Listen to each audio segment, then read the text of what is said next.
With Redwood Rising, we're cutting trees to save the redwood forest.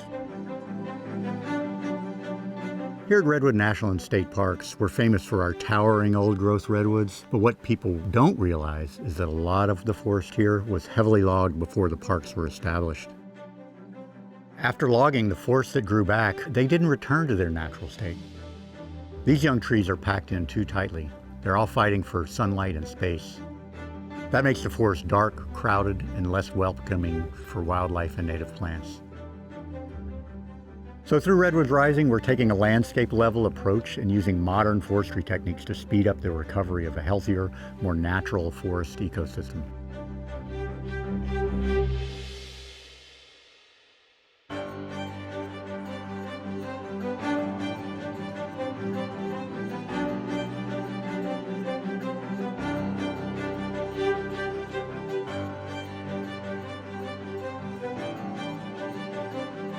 Here in Redwood National and State Parks, we're helping second-growth redwood forests recover, and the first big step is thinning.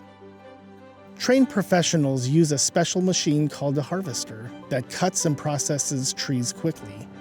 These machines have tracks instead of wheels, so they don't damage the soil and can get into tight spots.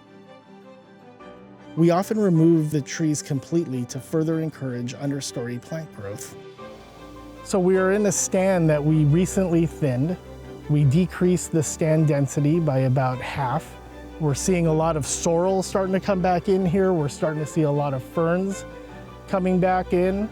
We're also starting to see regeneration of redwood. So young redwood sprouts and seedlings are starting to come back in.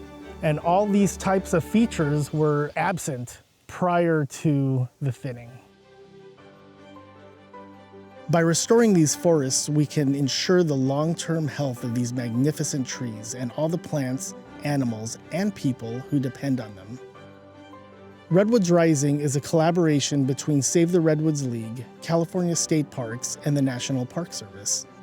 About 2/3 of Redwood National and State Parks bear the scars of decades of industrial-scale commercial logging.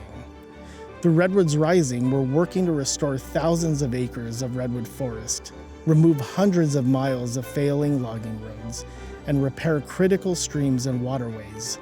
The work is already making a huge difference, and in time, a forest like this will look like this.